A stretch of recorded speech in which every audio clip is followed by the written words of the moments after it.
করে জানবে? তুমি তো ভালোই বাসো না। জাঙ্কুক কথাটা বলে তের কপালে চুমু দিয়ে তার পাশে শুয়ে পড়ে। তোরা শুধু মিথ্যা বলিস। আমার আপু ছিল এখানে, আমি জানি। ও কাল এসেছিল। কান্না করতে করতে বলল জিমিন। জিমিন প্লিজ বোঝার চেষ্টা করো, তুমি স্বপ্ন দেখেছো। না, আমি স্বপ্ন দেখিনি, আমাকে নিয়ে যা, চিল্লিয়ে বলল জিমিন। কান্না করো না প্লিজ। না, আমি থাকবো না। জিমিন কাছে আসবে না, দূরে থাকো। সোগা জিমিনকে ধরে টেনে বিছানায় ফেলে দেয়। তখন থেকে চিল্লিয়ে যাচ্ছ, কি সমস্যা কি? রেগে জিমিনের মুখ চেপে ধরে সুগা। সুগা রেগে গেছে, কিন্তু খেয়াল করলো জিমিনের চোখ বেয়ে টুপ টুপ করে পানি বালিশে গড়িয়ে পড়ছে, তাই মুখটা ছেড়ে দিল। আমি আপনার পায়ে ধরি, আমাকে আপুর কাছে দিয়ে আসুন। বিশ্বাস করুন, কিছু চাই না আমি। আমার সব চকলেট আপনার, আমার সব সুন্দর পুতুল আমি দিয়ে দেবো আপনাকে। আমি কিচ্ছু রাখবো না, কথা দিচ্ছি। প্লিজ আপুর কাছে যেতে দিন না। কান্না করতে করতে বলল জিমিন।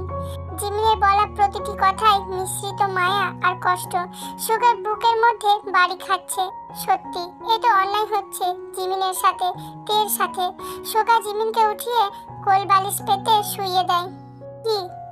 চুপ করো, কথা বলো না। দেখো আমি মাথায় হাত বুলিয়ে দিচ্ছি আর একটা গল্প শোনাচ্ছি। জিমিন চুপ করে শুয়ে থাকলো। সুগা তাকে গল্প বলতে শুরু করে। আস্তে আস্তে জিমিন ঘুমিয়ে যায়। তোমার কষ্ট আমাকে কষ্ট দেয়, কিন্তু আমি যে বাধা, চাইলেও তোমায় তে আপুর কাছে নিয়ে যেতে পারবো না, ক্ষমা করে দিও। রাত 8টা, জানালার দিকে মুখ করে দাঁড়িয়ে আছে তে। রাতের তারাগুলোকে দেখছে, কি সুন্দর মিটমিট করে আলো ছড়াচ্ছে তারা। জিমিনের সাথে কাটানো কিছু মিষ্টি মুহূর্তের কথা মনে পড়ছে তার। আপু? বল। আচ্ছা, আকাশে অনেকগুলো তারা আছে, ওখান থেকে একটা এনে দাও না। কি করে দেব শুনি? কেন, বড় একটা কুটা বেঁধে পেরে দিবা? তবে রে, দাঁড়া ফাজিল, তোর ফাজলামও পার করছি। এই তুমি কাতুকুতু দিবা না আপু, প্লিজ। দিব না মানে? আপু প্লিজ। তে। জাঙ্কুকের ডাকে তে বাস্তবে ফেরে। তে কিছু না বলে চুপ থাকে। কথা বলাটাও কি শিখিয়ে দিতে হবে? আমি যখন 5 বছরের ছিলাম, আমার প্রায় অনেক বন্ধু বা বান্ধবীর একটা ছোট বোন ছিল। আমি শখের বসে আম্মুকে বলেছিলাম, আমাকে একটা বোন দাও না আম্মু। সবাই বলে আম্মুকে বললেই দেবে। সেদিন আম্মু আমাকে চুমু দিয়ে বলেছিল, আচ্ছা ঠিক আছে। তার ঠিক 1 বছর পর হাসপাতালে বসে আছি আমরা। বলতে গেলে আমি আর বাবা। বাবা বলল, আম্মু বোন আনতে গেছে, জলদি ফিরে আসবে, তুমি কান্না করো না তে। আমি কি যে খুশি হয়েছিলাম সেদিন, আমার একটা বোন থাকবে। আমার বয়স তখন 6 বছর। হঠাৎ ডক্টর এসে বাবার কোলে একটা ফুটফুটে বাচ্চা মেয়েকে দিয়ে বললেন, ক্ষমা করে দিবেন, আপনার স্ত্রীকে বাঁচাতে পারলাম না।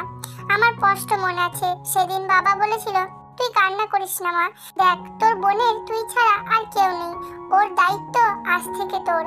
সেদিন বুঝে গেছিলাম জিমিনের আমি ছাড়া কেউ নেই। আম্মু আমাকে একটা বোন উপহার দিতে গিয়ে প্রাণ হারিয়েছে। তারপর থেকে আমি জীবনের সবটুকু দিয়ে জিমিনকে ভালোবেসে বড় করেছি। আমি ওর মাঝে আম্মুকে খুঁজে পাই। আমার হাসি কান্নার সবকিছুর উৎস জিমিন। জাঙ্কুক, আমাকে আপনি বন্দি করে রেখেছেন, সমস্যা নেই, কিন্তু আমার বোনকে আমার সাথে রাখুন, আমার আর কিছু লাগবে না। জাঙ্কুক চুপ করে বসে বসে কথাগুলো শুনছিল, কিছু না ভেবেই এসে তের ঠোঁট দখল করে নেয়। এমন সময় এমন কাজে তে হতাশাগ্রস্ত। কি হলো এটা? তুমি খুব ভালো, আমি ভাবতে পারিনি আমার মতো একটা মাফিয়ার বউ এত ভালো হবে। এসো এদিকে। তুমি আমাকে ইমোশনালি বলবে, আমি মেনে নিব। এতটা সোজা নাকি সব? জাঙ্কুকের কথায় তার দিকে তাকালো তে। সত্যি মানুষটা এমন ভাবলো আমাকে। আপনার কি মনে হয় নিজের বোন নিয়ে মিথ্যা বলছি আমি? কাঁদো কাঁদো কণ্ঠ নিয়ে বলল তে। না, মিথ্যা কেন বলবা? আমি তো ভালো না তে। তোমার জাঙ্কুক ভালো নয়, খারাপ মানুষের কাছে কিছু চাইবে না, মানুষটা দিতে পারবে না। সত্যি আপনার মতো একটা ভিলেন দুনিয়ায় নেই। আমি কিছু না বলে সরে এসে বাইরে চলে এলাম। কিছু খাবো না আমি, কিচ্ছু না। শুনছেন আপনি? আপুকে এনে দিন, চিল্লিয়ে কান্না করে বলছে জিমিন। এত বাচ্চামি কেন করছো জিমিন? আমিও তো একটা মানুষ। গত 4 দিন ধরে খাওয়া ঘুম বাদ দিয়ে তোমায় সময় দিচ্ছি, তোমার খেয়াল রাখছি। তুমি তাও আমাকে সব সময় গালাগালি দিচ্ছ কেন জিমিন? সুগার কথায় জিমিন থমকে দাঁড়ালো। আসলেই তো ছেলেটা অনেক করছে তার জন্য। অন্য সব ছেলেদের মতো নয় সে। অন্য কেউ হলে এতদিন একা পেয়ে ছেড়ে দিত না তাকে। কিন্তু ছেলেটা বাজেভাবে ছোঁয়া তো দূরে থাক, বাজেভাবে না কখনো তাকিয়েছে, না একটা কথা বলেছে। কিন্তু ছেলেটাকে তার সাথেই বা কি সম্পর্ক? সত্যি বলবেন একটা? বলো, কে আপনি? আপু কই? কেন আটকে রেখেছেন আমাকে? জিমিন জানো, জীবনের কখনো কখনো কিছু মুহূর্ত আসে যেগুলো খুব কঠিন হয়, কিন্তু আমাদের সেই মুহূর্তে ভেঙে না পড়ে কিছু শিখতে হয় তা থেকে। ধুর, উপন্যাস নিয়ে বসলেন কেন? ক্ষুধা লাগছে না আমার? ওরে, এ সত্যিই একটা বাচ্চা, মনে মনে বলল সুগা। নাও, খেয়ে নাও। সুগা জিমিনকে খাইয়ে দিয়ে ঘুম পাড়িয়ে দেয়। পিচ্ছি একটা মেয়ে, এত কেন ভাবো? জিমিনের ঘুমন্ত মুখটা দেখে কথাটা বলল সুগা। চাঁদ ওঠেনি আজ, শুধু কিছু তারা চিকচিক করছে। এই সন্ধ্যার আকাশে তাকিয়ে কি দেখে আমার বউ? তে কোমর জড়িয়ে ধরে জাংকুক। এই অন্ধকার আকাশের সাথে আমার একটা মিল আছে। ও অন্ধকার, আমি অন্ধকার। তুমি অন্ধকার নও তে, তুমি আমার আকাশের উজ্জ্বল নক্ষত্র, যার মিটমিট আলোর ফলে আমার আকাশ আলোকিত হয়। চলো নিচে চলো, খাবে? একটা অনুরোধ করব, রাখবেন? বলো। খাবো না আমি, প্লিজ। আচ্ছা, আমিও না। আপনি কেন না? বউ না খেলে বর খেতে পারে? জাংকুক তাকে নিজের দিকে ফেরায় আর শক্ত করে জড়িয়ে ধরে। তে কেন জানে না এর মধ্যে ভালোবাসা খুঁজে পাচ্ছে। কিন্তু কথায় আছে, জীবনের একটু একটু করে জমানো সুখ স্থায়ী হয় না। হঠাৎ একটা শব্দ হলো। থমকে গেল জাংকুকের আকাশে জ্বলজ্বল করা নক্ষত্রগুলো। আকাশের চাঁদ আর হাসছে না। জাংকুক তার পিঠে হাত দিয়ে দেখে রক্তের বন্যা বইছে। তে বলে চিৎকার দিয়ে উঠল জাংকুক। জাংকুক দেখে কোলে শুইয়ে দেয়। কিছুক্ষণ আগে তের জেগে থাকা পাপড়িরা বুঝে গেল। প্রচন্ড শব্দে থামিয়ে দেওয়া হলো জাংকুকের দুনিয়াকে। জাংকুকের মাথা কাজ করা বন্ধ হয়ে গেছে, কিছুই বুঝতে পারছে না। এখন থেকে হসপিটালে নিতে হবে, সেই বোধটুকু জাংকুকের হচ্ছে না। তে, তোমার কি হয়েছে? চোখ খুলো তে। স্যার, ম্যামকে হসপিটালে নেওয়া যাবে না। আমি ডক্টরকে ইনফর্ম করছি সব মেডিকেল ফোর্স নিয়ে এখানে আসতে। আপনি চলুন আমার সাথে আমাদের মেডিকেল রুমে। ফিলিক্সের কথায় জাংকুকের সেন্স আসে। তেকে নিয়ে মেডিকেল রুমে যায়। কিছু সময় পর ডক্টর আসে, চেক আপ করে। অপারেশন করে গুলিটা বের করতে হবে। কিন্তু মিস্টার জাংকুক, আমরা জানি না তাকে বাঁচানো সম্ভব হবে কিনা। আমার স্ত্রীকে যে কোনো মূল্যে আমার ফেরত চাই। আমরা সর্বোচ্চ চেষ্টা করছি। অপারেশন শুরু করা হয়, কিন্তু জীবন এখানে অনিশ্চিত হয়ে আছে। তেকে করা গুলিতে বিষ মেশানো ছিল, যার সাথে কেউ অবগত নয়। স্যার, যেভাবে বলেছেন সেভাবেই করেছি। প্রেসার শুটারকে দিয়ে বিষ মিশিয়ে শুট করা হয়েছে। মনে হয় না বাঁচবে। Good, very good. কাল এসে পেমেন্টটা নিয়ে যেও। জিয়ন জাংকুক, ভুলে কেন যাস? সব আমার, তোর অস্তিত্ব নেই কোথাও। জাংকুক কিছুতেই স্থির থাকতে পারছে না, পায়চারি করে চলেছে। তার কিছুই ভালো লাগছে না, শুধু তের মুখের দিকে চেয়ে আছে। কাচের এপাশ থেকে তার মুখটা দৃশ্যমান। আমারই দোষ, কেন তোমায় ছাদে যেতে দিলাম? আজ ছাদে না গেলে এমন হতো না। স্যার, ওরা পুরো চেষ্টা করছে, কিন্তু মনে হয় না সে বাঁচবে। ও বাঁচলে আমি তোকে মেরে দেব, কথাটা মাথায় রাখিস। জি স্যার। জিমিনকে খোঁজার চেষ্টা কর। কিন্তু স্যার, জিমিনকে দিয়ে কি হবে? যা বলছি তাই কর। তে তার বোনকে অনেক ভালোবাসে, তার জন্য যা বলবো তাই করবে। যদি এ যাত্রায় বেঁচে যায় বাই চান্স, তাহলে জিমিনকে দিয়ে কাজ ছাড়বো। ওকে বস। লোকগুলো চলে গেল। আমার চাই, আমার সব চাই। আজ 25টা বছর যার জন্য অপেক্ষা করেছি, সেই জিনিস তুই আমার থেকে 25 মিনিটে কেড়ে নিলি। যার জন্য এত নাটক, সেই সব কিছুতে পানি ঢেলে দিলি। আমি তোকে ছাড়বো না জন জাংকুক। স্যার, বলো। মাথায় হাত দিয়ে বলল জাংকুক। মিনহো পালিয়েছে। হোয়াট? কবে পালিয়েছে? দাঁতে দাঁত চেপে বলল জাংকুক। স্যার কালকে যখন আপনাকে বলতে আসবো তখন দেখি ম্যামের গুলি লেগেছে। তুমি বুঝতে পারছো ফিলিক্স কি হয়েছে? জি স্যার, ক্ষমা করবেন, আমাদের জন্যই এমন হলো। ক্ষমা চেয়ে এখন কি হবে? যা হবার হলো। তাছাড়া একদিন না একদিন তো এগুলোর মুখোমুখি হতেই হতো। সোগাকে ইনফর্ম করো, জিমিনের বেস্ট সেফটির দরকার, কারণ তে যখন বেঁচে যাবে তখন তার জিমিনকে প্রয়োজন হবে। Okay sir. এর মধ্যে ডক্টর বেরিয়ে আসে। ডক্টর তে, আমরা কিছুই বলতে পারছি না। গুলিটা বের করেছি ঠিক, কিন্তু গুলিতে বিষ লেগেছিল, যেটা আমরা জানতাম না। মানে কি? দেখুন মিস্টার জংকুক, আমাদের হাতে আছে 24 ঘন্টা। যদি সেন্স আসে তবে তিনি সুস্থ হবেন, আর না হলে আই এম সরি, উপরওয়ালাকে ডাকুন। এই মুহূর্তে উনি ছাড়া উপায় নেই। ডাক্তারের কথায় জংকুক পুরাই ভেঙে পড়ে। স্যার, প্রতিটি কঠিন অবস্থায় আমাদের সাহস দিয়েছেন আপনি, আর আজ আপনি ভেঙে পড়ছেন। সবাইকে শাস্তি দিতে হবে, এর ব্যাপারটা ভুলে যাবেন না। আপনাকে শক্ত হতে হবে। তেকে হারালে আমি বাঁচবো না। স্যার, আমার বিশ্বাস ভাবির কিচ্ছু হবে না। কিছুই বুঝতে পারছি না। যে সুগা স্যার বলছেন? হ্যাঁ বলো। স্যার, মিনহো পালিয়েছে এবং সব ঘটনা খুলে বলে। হোয়াট? ভাবির এখন কি অবস্থা? ডক্টর 24 ঘন্টা সময় দিয়েছে, যদি সেন্স না আসে তো বাঁচবে না। কি বলছো কি? তে ভাবিকে ছাড়া ভাইয়া মরে যাবে, আর জিমিনও। এটা কোন বিপদ? স্যার, জংকুক স্যার পাহারা কড়া করতে বলেছে। জিমিন ভাবির উপরও সমস্যা হতে পারে। আমারও তো চিন্তা হচ্ছে। আমি আর ওকে 1 মিনিটও একা ছাড়বো না। ওকে স্যার, আমি রাখি। সুগা ফোনটা রেখে পেছনে তাকাতেই অবাক। জিমিন দাঁড়িয়ে সবটা শুনেছে। আমার আপু কই? কান্না করতে করতে হেঁচকি তুলে বলছে জিমিন। জিমিন দেখো, তুমি কান্না করো না। আসলে আপু। মিথ্যা বলবেন না, সত্যি বলুন। আমার আপু কই? কি হয়েছে? ঘরে চলো জিমিন। না, যাব না। আমাকে বলো আগে, আমার আপুর কি হয়েছে? জিমিন। সুগা জিমিনকে জোর করে ঘরে নেয়। দেখো জিমিন, কান্না করো না, ভাবি ঠিক হয়ে যাবে। আপনার দুটো পায়ে পড়ি, আমাকে আপুর কাছে নিয়ে চলুন, হাত জোর করে বলে জিমিন। ক্ষমা করো জিমিন, এটা পারবো না। কেন পারবেন না? প্লিজ আমাকে নিয়ে চলুন, আমি আপুর কাছে যাব। জিমিনের কান্না সুগার বিন্দু মাত্র সহ্য হচ্ছে না, কিন্তু চাইলেও তের কাছে জিমিনকে নিতে পারবে না। ভাগ্যের কি নির্মম পরিহাস। তে মৃত্যুর সাথে লড়াই করছে। জংকুক নামাজে বসে কান্না করছে। জিমিনও নামাজে বসে একভাবেই কান্না করে চলেছে। সুগা, সে দোয়া করছে। আর কি করবে? এতটা চিন্তা সে আগে কখনো করেনি। চারিদিকে 4 জন অগোছালোভাবে পড়ে আছে। সত্যি কি ওরা কখনো এক হতে পারবে? নিজেদের ছোট ছোট স্বপ্নগুলো পূরণ করতে পারবে?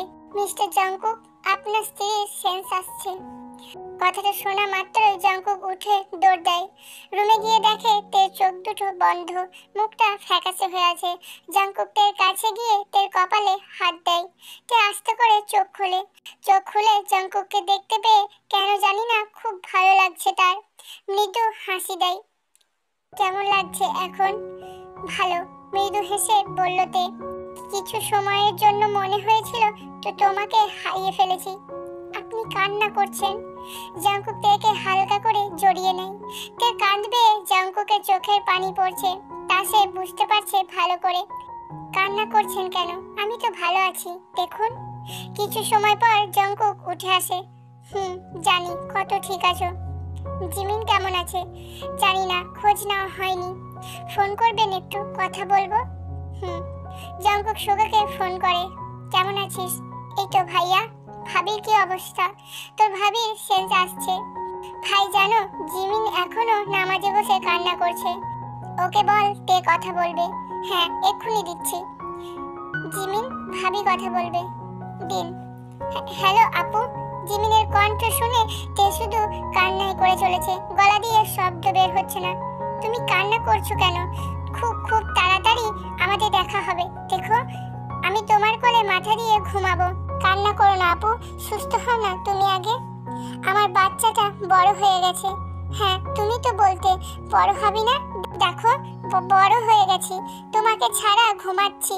মনে পড়ে না আমাকে? পড়ে। এই লোকটা যেতে দেয় না তো। জাঙ্কুক পাশ থেকে বলে ওঠে, চিন্তা করো না, খুব জলদি আমরা এক জায়গায় হব। বাবু, তুই ঠিক মতো খাওয়া দাওয়া করিস, নিজের খেয়াল রাখিস। তুমিও। খুব জলদি দেখা হবে, কথা দিচ্ছি। আই লাভ ইউ আপু। মিঠু। ধন্যবাদ। কেন? কথা বলিয়ে দেওয়ার জন্য। জাঙ্কুক তের কাছে গিয়ে চুমু দিল। জানি না আজ জাঙ্কুকের স্পর্শে তের ঘৃণা হচ্ছে না, বরং আরো ভালো লাগা কাজ করছে। এভাবে দিন গেল। 3 দিন পর তে এখন একটু সুস্থ। জাঙ্কুকের খেয়াল রাখাই। এই 3 দিনে কোনো ঝগড়া হয়নি তাদের মাঝে। তে বাধ্য মেয়ের মতো জাঙ্কুকের কথা শুনেছে, আর জাঙ্কুক রোজ তের সাথে জিমিনের কথা বলিয়ে দিয়েছে। কি করছো? জামার চেনটা লাগাচ্ছিলাম। আমি দিচ্ছি, দাঁড়াও। জাঙ্কুক চেন লাগিয়ে দিতে আসতে গেলে তে হাত ধরে বসে। কি হলো? এই দিকে বসুন। জাঙ্কুক বসে, তেও পাশে বসে। কেন আটকে রেখেছেন? আমাকে গুলি কে করেছে? এর পেছনে রহস্য কি? রহস্য জানতে চাইছো? এই 3 দিনে আমি বুঝে গেছি আপনি সত্যি আমাকে ভালোবাসেন। এবার আমাকে সব খুলে বলুন। মানতে পারবে তো? বলুন। তুমি কে জানো? কে? আমার ছোট চাচুর মেয়ে। বাবা আপনার ছোট চাচু? না, উনি আমার কিছু হয় না। মানে? তোমার আসল বাবা আমার ছোট চাচু জেহব, আর আসল মা ইয়নজুন। খুলে বলুন। বিয়ের 4 বছর পর ইয়নজুনের কোল আলো করে জন্ম নিল একটা কন্যা শিশু। জেহব আর ইয়নজুনের প্রথম সন্তান। তারা অনেক খুশি। তাদের পরিবারে কিছু অভাব ছিল না, শুধু ছিল একটা সন্তানের কমতি। যদিও বড় ভাইয়ের সন্তান একটা আছে, জাঙ্কুক। তাকে খুব ভালোবাসলেও একটা কমতি থেকেই যেত, কারণ 2 ভাই কাজের জন্য আলাদা থাকতো। জেহব আর নামজুন 2 ভাই। তাদের একটি বোনও আছে, লিজা। জেহব দেশে থাকে না, লন্ডন থেকে ব্যবসা করে, বিরাট বিজনেসম্যান। আর নামজুন তার স্ত্রী, সন্তান এবং বোনকে নিয়ে দেশে থাকেন। আজ জেহবের মেয়ের খবর শুনে নামজুন খুব খুশি। নামজুন তার ভাই জেহবকে ফোন করে বলল, কি রে ভাই, কতদিন বাইরে থাকবি, আসবি না বাড়ি? ভাইয়া, আমার 1 বছরের মেয়ের জন্মদিন আমি দেশেই করব, তুমি কষ্ট পেও না। ভাবি কি অবস্থা? আছে, সুস্থ। তুই তো জানিস তোর ভাবির আবার ছেলে হবে, কিন্তু তোর মেয়ে হয়েছে শুনে সে কি যে খুশি। আমরাও খুশি ভাইয়া, চিন্তা করো না। আমার মেয়ের 1 বছরের জন্মদিনের অনুষ্ঠান ওই দেশেই হবে। আচ্ছা, রাখছি। জেহব আর নামজুনের কাছে ছিল তার বাবার দেওয়া 200 একর জমি, যার উপর নজর ছিল এক অসৎ ব্যবসায়ীর, যার নাম মিনহো। বাংলাদেশ থেকেই 2 ভাইয়ের সম্পত্তির দিকে তার নজর। সে চায় কোনো মতে ওই সম্পত্তি হাসিল করতে। তাই সে জাঙ্কুকের ফুপিকে বিবাহ করেন। 2 ভাইয়ের কেউ জানতো না আসলে এই লোকের মনে এত শয়তানি।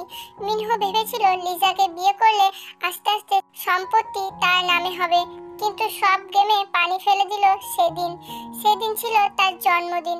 1 বছর পূর্তি অনুষ্ঠান। জেহব ইয়নজুন আর তেকে নিয়ে কথা মতো দেশে এসেছে। তাদের বাড়ি আজ উৎসবের আমেজে মোমো করছে। তখন জাঙ্কুকের বয়স 10 বছর, তের 1 বছর আর সুগার 6 মাস। অনুষ্ঠানে সবাই এসেছে। জাঙ্কুক সবসময় তেকে চোখে চোখে রাখছে। বাচ্চাটা তার খুবই প্রিয়।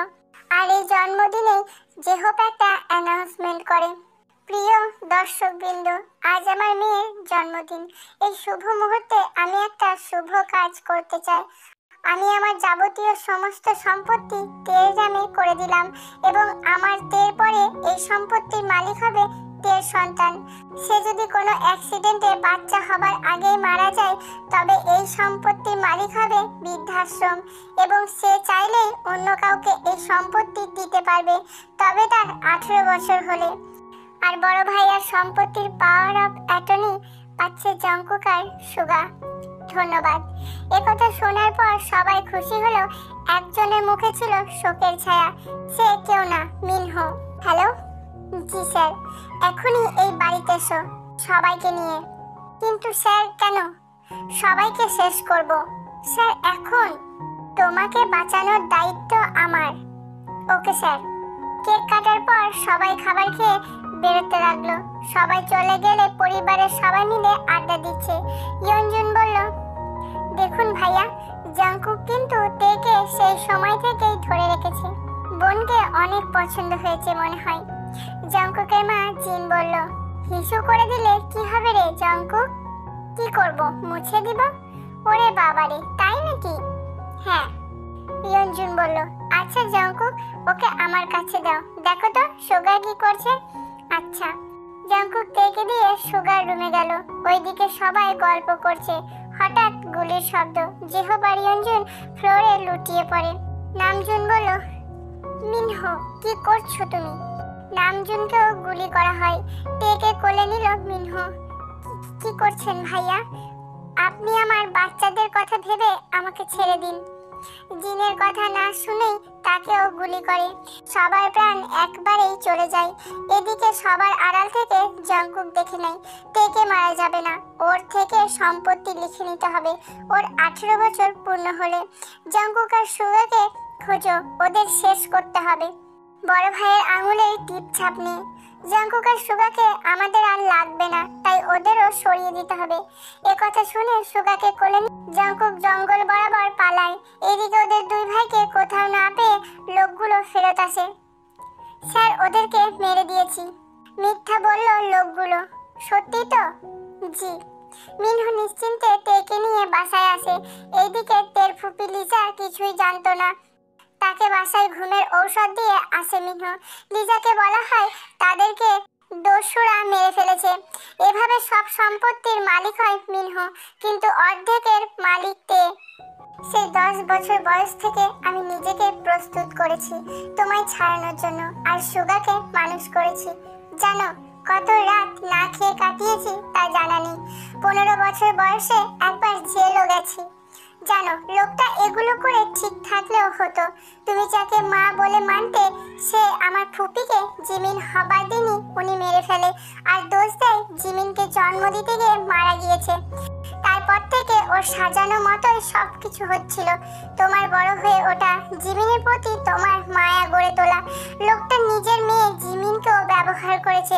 তোমার 18 বছর হলে জিমিনকে মারার ধমক দিয়ে তোমার থেকে সব নেবে। তে সবকিছু শুনে জাংকুককে জড়িয়ে ধরে। কান্না করছো কেন তে? এখন কান্না করার দিন শেষ। জাংকুক, আমি সত্যি। থাক, কিছু বলো না, কিছু হয়নি, কান্না করো না। তোমার চোখের পানি আমার সহ্য হয় না। আমি হঠাৎ শব্দে পেছনে ফিরে দেখি গার্ড মাটিতে পড়ে আছে। জাংকুক আমাকে ছেড়ে পকেট থেকে পিস্তল বের করতে করতে কেউ তাকে জানালা দিয়ে এসে মাথায় আঘাত করে। তে জাংকুক বলে চিৎকার করে মাটিতে পড়ে যায়। তখনই দরজা দিয়ে মিনহো প্রবেশ করে। কি রে তেমা, চল আমার সাথে চল। তে জাংকুকের মাথাটা কোলে নিয়ে দেখে প্রচুর রক্ত বার হচ্ছে। জাংকুক, ওঠো না জাংকুক, কান্না করতে করতে বলল তে। উঠবে না তেমা, তুই আয়, আমার সাথে আয়। খবরদার ওই মুখে আমাকে মা ডাকবে না। ও, তাহলে ও তোকে সব বলে দিয়েছে? জাংকুক, ওঠো না। এই কে আছিস? তেকে ধর। না, আমি যাব না। জাংকুক। দুটো লোক তেকে জাংকুকের থেকে আলাদা করে নিয়ে যাচ্ছে। প্লিজ জাংকুককে ধরো, ওর মাথা থেকে রক্ত বের হচ্ছে। এই নিয়ে যা। তেকে লোকগুলো টানতে টানতে নিয়ে যায়। তেকে সেন্সলেস করে নিয়ে যাওয়া হয়। কি জামাই বাবু, কেমন দিলাম বলুন? শেষ মুহূর্তে যখন খেলা পুরোটাই পাল্টে গেছে, তখন আমি আমার শেষ দানটা দিয়েই দিলাম। কি জানিস, তোকে চাইলে এখানেই আমি শেষ করে দিতে পারি, কিন্তু আমি তা করব না। তোকে তোর তের সামনে একটু একটু করে মারবো। জাংকুকের সামনে বসে কথাগুলো বলছিল মিনহো। কাউকে ইশারা করতে জাংকুককে তারা উঠিয়ে নিয়ে যায়। তের চোখ পিটপিট করে খুলতে নিজেকে অন্ধকার কোনো ঘরে আবিষ্কার করে। চোখ খুলতেই তার জাংকুকের কথা মনে পড়ে যায়। সঙ্গে সঙ্গে চিল্লিয়ে ওঠেতে জাংকুক বলে তে দেখতে পায়, আর পা বাঁধা শেকল দিয়ে তার সামনে জাংকুক উবু হয়ে পড়ে আছে। তে উঠতে যেতে গেলে জাংকুকের থেকে ঠিক 1 হাত দূরে গিয়ে শেকল আটকে যায়। জাংকুক, ওঠো না, কি হয়েছে আপনার? জাংকুক, উঠুন। তেমা, ড্যাডিস প্রিন্সেস। খবরদার ওই নোংরা মুখে আমাকে ড্যাডিস প্রিন্সেস ডাকবে না। ও, এখন ড্যাডি নোংরা? আচ্ছা, ওই দেখো তো ওকে। নোংরা লোক আর কি কি করতে পারে? কিছু লোক রুমে থাকা কিছু কালো পর্দা সরায়। সেখানে জিমিন আর সুগাকে বাঁধা। জিমিন, আপু, তুমি নিজের মেয়েকে অন্তত ছেড়ে দাও। আমার সম্পত্তির সামনে কিছুই আমার নয়। বাবা, তুমি কি বলছো? এই বাবা বলিস না তো, আমার ভালো লাগে না এসব বাবা টাবা। মিনহো বিয়াদবির সব সীমা অতিক্রম করে ফেলেছেন। তে চিৎকার করে বলে, এই আমার মেয়ে আমাকে বিয়াদব বলে? তোরা কেউ আমার জামাইকে জামাই আদর দিয়ে তো। সাথে সাথে কিছু লোক জঙ্কুককে মারতে শুরু করে। সুগার সেন্স নেই। আপনি জঙ্কুককে ছেড়ে দিন, ওকে মারবেন না, ওকে ছেড়ে দিন। তে এগোতে চাইছে কিন্তু পারছে না। বাবা, ভাইয়াকে ছেড়ে দাও, আমার চাওয়াটা পূরণ কর। তাহলে কি চান? তে এই পেপারে সাইন করে দে, তাহলে সবাইকে ছেড়ে দিব। হ্যাঁ, সবাইকে ছেড়ে দিব, কিন্তু শুধু জঙ্কুক আমার কাছে থাকবে না। ওকেও ছাড়তে হবে না, ওর সাথে আমার পুরনো হিসাব আছে। নে সাইন কর, তাহলে করব না। ঠাস করে থাপ্পড় দেয় টের গালে। তে ছিটকে গিয়ে পড়ে। বাবাই, আপুকে মেরো না, সাইন করতে। আগে সবাইকে ছাড়ুন, আমাকে মেরে ফেলুন, কিন্তু ওদেরকে ছেড়ে দিন। তোকে মেরে কি পাবো আমি? জঙ্কুককে মেরে বাকি অর্ধেক সম্পত্তি পাবো আমি। ঠিক বলেছেন। আমার কথার মাঝে কে কথা বলে? যার সম্পত্তির জন্য তার স্ত্রীর গায়ে হাত তুললেন সে। মিনহো পিছনে ফিরে দেখে জঙ্কুক দাঁড়িয়ে আছে। পাশে তার সব লোক মারা পড়েছে, আছে শুধু জঙ্কুকের লোক। এগুলো দেখে মিনহো হতবাক হয়ে পড়ে। জঙ্কুক, তোকে তো মেরে রেখেছি, তুই জাগলি কি করে? সেটাই কথা, জাগলাম কি করে? এখন তোর মরার পালা। কিছু লোক মিনহোকে নিয়ে যায়। আমাকে সম্পত্তি দে, আমি না নিয়ে যাব না, ছাড় আমাকে। লোকটা সম্পত্তির লোভে পাগল হয়ে গেছে। তে দৌড়ে জঙ্কুককে জড়িয়ে ধরে। কান্না করছো কেন তে? চুপ করো। নিশ্চুপ হয়ে কান্না করছে তে। ভাইয়া, এসব কি করে হলো? আমাকে একটু বোঝান। আমি জানতাম মিনু এমন কিছুই করবে, তাই সব কিছু আগে থেকেই সেট করা ছিল। আমি মাত্র অল্প কিছু মানুষের রূপে পুতুল রেখে আমার সব গার্ডকে সরিয়ে দিয়েছিলাম। আমি জানতাম আগে ওদের উপর হামলা হবে, আমাকে আর টেকে যেখানে নিয়ে যাবে ওরা ফলো করবে। সাথে পুলিশে জিডি করে রেখেছিলাম। ব্যাস, ওরা সুযোগ বুঝে সবাইকে মেরে দিল, আর আমার তে আমার কাছে। সুগা বলল, চলো বাসায়, এবার আমরা সবাই একসাথে থাকতে পারবো। সত্যি আপু, আমি অনেক খুশি। তেকে জড়িয়ে ধরে জিমিন। সবাই বাসায় চলে আসে। তে জঙ্কুককে ড্রেসিং করে দেয়। সকালে সবাই এক জায়গায় বসে আছে। তে বলল, আমি জিমিন সুগার বিয়ে দিতে চাই। জঙ্কুক বলল, 4 দিন পরই দিন ঠিক করা হয়েছে। জিমিন বলল, আমার একটা শর্ত আছে। জিমিনের কথা শুনে জঙ্কুক বলল, কি শর্ত? আমাদের সাথে তোমাদেরকেও বিয়ে করতে হবে। ও ঠিক আছে আমার শালি সাহেবা, তোমার শর্তে আমি এক পায়ে রাজি। 2 দিন পর আজ ওদের গায়ে হলুদ। 2 বোন কাঁচা হলুদ রঙের লেহেঙ্গা পরেছে, সাথে ফুলের গহনা। অপরূপ সুন্দরী দেখাচ্ছে তাদের দুজনকে। সুগা আর জঙ্কুকও কাঁচা হলুদ রঙের পাঞ্জাবি পরেছে। 2 জুটিকে মানিয়েছে ভালো। অনুষ্ঠানটা ওদের গার্ডরাই পূরণ করে। পরিবার বলতে ওরা তো সবই হারিয়েছে। পরের দিন বিয়েটাও খুব ভালোভাবে মিটে গেল। গোলাপ সজ্জিত বিছানায় বসে আছে জিমিন, পরনে লাল বেনারসি। বেশ সুন্দর দেখাচ্ছে তাকে। বিছানার মাঝে জড়সড় হয়ে বসে আছে জিমিন। সুগা মাত্র দরজা খুলে ভেতরে প্রবেশ করলো। জিমিনকে দেখে সুগার হার্টবিট থেমে যাচ্ছে। কে হে তুমি অপরূপা? পথ ভুলে এলে কি আমার ঘরে? সুগার এমন কথায় জিমিন লজ্জা পেয়ে গেল। উফ, এই লজ্জা, আমি তো মরেই যাব। মারবো কিন্তু। ও মা, বাসর ঘরে বউ বলে বরকে মারবে? এবার জিমিন ঘোমটাটা তুলে বলল, আপনি কি আমার বর? এই ঘোমটা আমি তুলবো, তুমি তুললে কেন? বলে জিমিনের ঘোমটা আবার টেনে দেয়। এখন দেখো আমি তুলছি। সুগা আলতো করে ঘোমটাটা তুলে দেয়। জিমিনের কানের কাছে মুখ নিয়ে বলল, এবার আমি যা করব তা শুধু দেখবা আর ফিল করবা।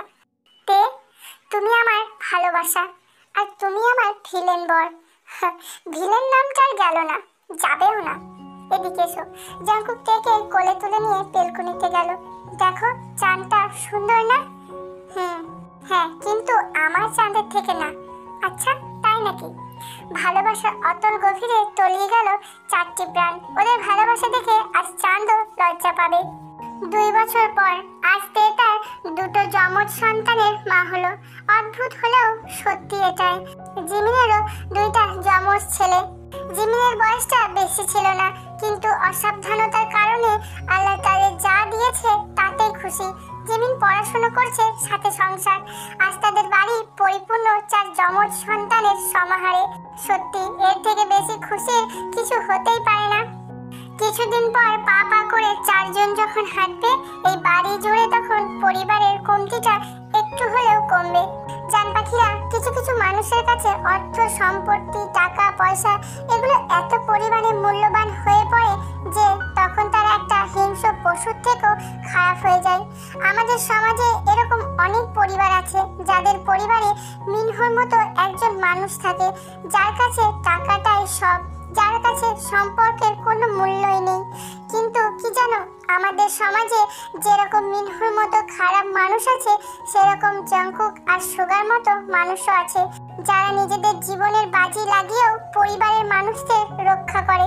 আর আমাদের পরিবার সমাজে এরকম কিছু মানুষ আছে বলে আমরা নিশ্চিন্তে রাতে ঘুমাতে পারি। পৃথিবীর সেই সকল মানুষগুলো ভালো থাকুক, যারা তাদের পরিবার সমাজের জন্য নিজের জীবনের ঝুঁকি নিতেও পিছু পা হয় না। তো জান পাখিরা, স্টোরিটা যদি তোমাদের ভালো লাগে তো অবশ্যই একটা লাইক করো। আর যদি তার থেকেও বেশি ভালো লেগে থাকে তাহলে বন্ধুদের সাথে শেয়ার করতে পারো। ফিরে আসছি আবার নতুন কোনো স্টোরি নিয়ে।